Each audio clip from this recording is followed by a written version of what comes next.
Doctor साहब मिश्रा जी सुबह बता रहे थे कौन कौन सी कथा होगी। एक कथा का अपने मुखारबिंद के द्वारा आप सबको संकेत कर रहे थे, वही कथा है।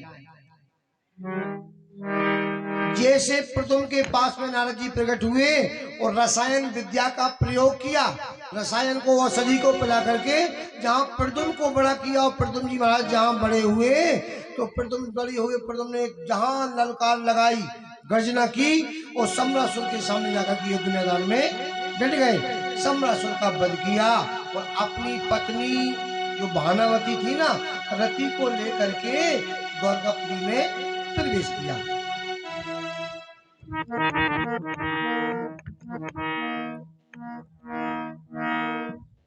अब इनका इतना बड़ा परिवार हो गया, इतना बड़ा परिवार हो गया, अब क्या हो, अब भगवान तो सब जानते हैं। अब की जाने वो इंसान जो आगे की जाने वो भगवान। भगवान ने सोचा कि अगर एक परिवार में 10, 20, 30 लोग हो तो पूरे गांव को बैठने दो भैया, जाने दो,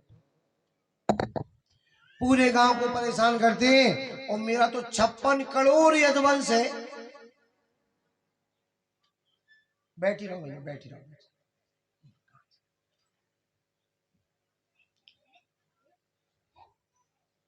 आगे पता नहीं क्या अत्याचार करेंगे। सो भगवान ने मन घुमाया, क्या किया, जो शाम नाम का बालक है, शाम भी शंकर जी के ही अवतारी है, संहार के देवता भोले बाबा हैं।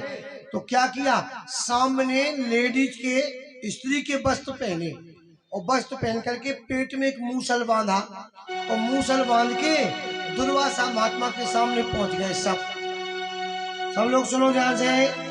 दुर्वासा महात्मा के सामने सभी यदुवंशी पहुंच गए, यदुवंशी बालक। और बालकों ने कहा, महाराज महाराज आशीर्वाद लेने आई है ये स्त्री, पैर छुओ। तो इन्हें पैर छुए, स्त्री के वेश में गए।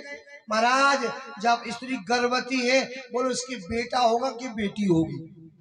अब वो लड़का तो नटखट होते ही है, ग्वाल बाल। कहा, बोलो महाराज बेटी होगी कि बेटा होगा। तो दुर्वासा महात्मा बोले, ना बेटी होगी ना बेटा होगा, जाओ समस्त यदुवंश का काल होगा। अब संत की भाषा, संत वचन पत्थर की लिखा। सब घबरा गए, सामने वस्त्र उतार के फेंके जैसे घबराए। अब क्या था, पेट में तो मूसल बांधे थे, कुछ नहीं था। सो मूसल को घिसना शुरू किया कि ना रहेगा बांस ना बजेगी, कैसे क्या होगा। सो मूसल को जब सबने उसका घिसना चालू किया तो उसका चूर्ण बन गया। और चूर्ण जैसे बना तो चूर्ण को लेकर के फेंक दिया एक नदी में। और घिसते घिसते एक छोटी सी कील रह गई, सो कील को भी फेंक दिया नदी में।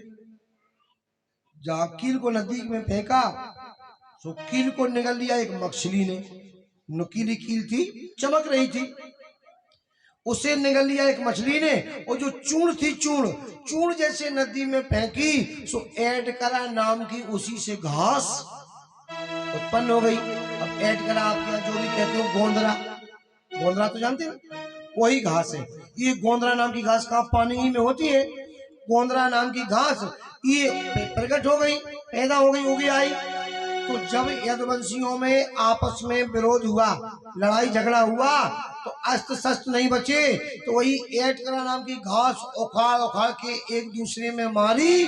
सो सबका,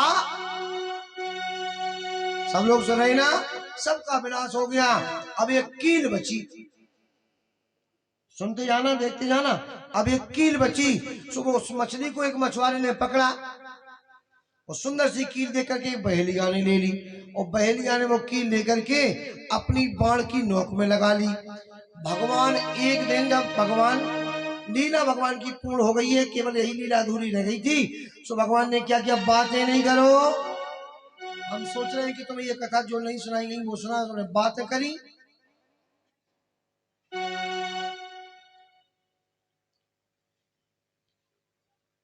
आज भगवान वृक्ष के नीचे पैर पे पैर रख के विश्राम कर रहे थे। तो इस बहेलिया ने देखा तो भगवान के पांव में है पद्म, वो पद्म चमक रहा था। इसने सोचा किसी हिरण की आंख है। सो भगवान ने हिरण की आंख समझ के, इस बहेलिया ने हिरण की आंख समझ के भगवान के पद्म जो पैर में था वो चमक रहा था, सो बाण छोड़ दिया और वो बाण सीधा भगवान के पैर में लगा। भगवान की आह चीख निकली ने देखा तो भगवान ने चक्रवर्ती स्वरूप में से दर्शन दे दिया।